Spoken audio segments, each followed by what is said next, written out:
Social media influencer YouTuber Harsha Sai మీద ఓ యువతి పోలీసులకు ఫిర్యాదు చేసింది. తనపై అత్యాచారం చేశాడంటూ ఫిర్యాదులో పేర్కొంది. దీంతో హర్ష సాయిపై రేప్ కేసు నమోదైంది. ప్రస్తుతం ఈ విషయమే సోషల్ మీడియాలో హాట్ టాపిక్గా మారింది. పెళ్లి పేరుతో తన దగ్గర 2 కోట్లు డబ్బులు వసూలు చేసి తనను మోసం చేశాడని, అలాగే పలుమార్లు తనపై అత్యాచారానికి పాల్పడ్డాడని యువత పేర్కొంది. అలాగే తన న్యూడ్ ఫోటోలు వీడియోలు తీసి బెదిరిస్తున్నాడంటూ కంప్లైంట్ చేసింది.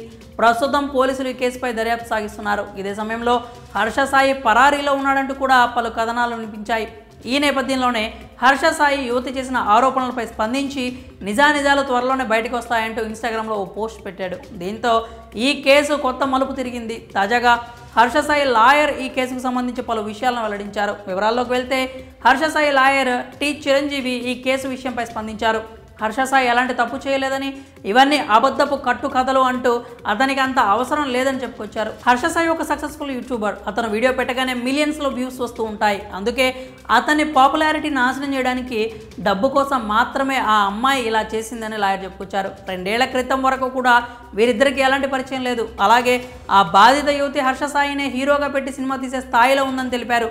నెట్ఫ్లిక్స్లో ఓ సినిమా తీసేందుకు వారిద్దరి మధ్య ఓ ఒప్పందం కూడా ఉందని, అలాంటిది హర్ష సాయి ఆమె వద్ద ఎందుకు డబ్బులు వసూలు చేస్తాడని లాయర్ చిరంజీవి తెలిపాడు.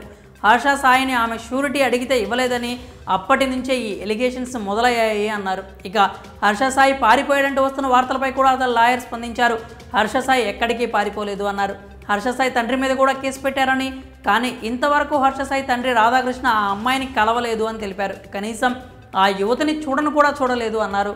కాబట్టి అతని ఫేమ్ డబ్బు కోసం మాత్రమే ఇదంతా చేస్తున్నారంటూ లాయర్ చెప్పుకొచ్చారు. త్వరలోనే పూర్తి వివరాలు తెలుసుకొని న్యాయపరంగానే ఈ కేసును డీల్ చేస్తామని క్లారిటీ ఇచ్చారు. అయితే ఇప్పటి వరకు ఆ కంప్లైంట్ ఇచ్చిన యువతకి సంబంధించి ఎలాంటి వివరాలు తెలియలేదు. కానీ ఇప్పుడు అటు హర్ష సాయి సోషల్ మీడియాలో పెట్టిన పోస్ట్ కానీ, ఇటు అతని లాయర్ చెప్తున్న వివరాల ప్రకారం చూస్తుంటే హర్ష సాయికే ఎక్కువ సపోర్ట్ ఉన్నట్లు కనిపిస్తోంది. ఎందుకంటే ఆ బాధిత యువతి ఎవరు అనేది ఇంతవరకు తెలియదు. అలాగే పోలీసులు కూడా హర్ష సాయిని ఇంతవరకు కాంటాక్ట్ అవ్వలేదు. ప్రస్తుతం ఈ కేసు విషయంలో అనేక కోణాల్లో దర్యాప్తు కొనసాగిస్తున్నారు. హర్ష సాయి లాయర్ మాత్రం చాలా కాన్ఫిడెంట్గా సాయికి అడిగిన ముత్యం అంటూ ఇది చట్ట ప్రకారం నిలబడే కేసు కాదంటూ చెప్తున్నారు. పోలీసులు సుదీర్ఘ విచారణ జరిపితే కానీ అసలు నిజాలు ఏంటి అనేది తెలియదు. ఇక ఈ కేసు ఎలాంటి పరిణామాలకు దారితీస్తుందో చూడాలి. మరి హర్ష సాయి లాయర్ చేసిన వ్యాఖ్యలపై మీరేమనుకుంటున్నారో మీ అభిప్రాయాలను కామెంట్స్ రూపంలో తెలియజేయండి.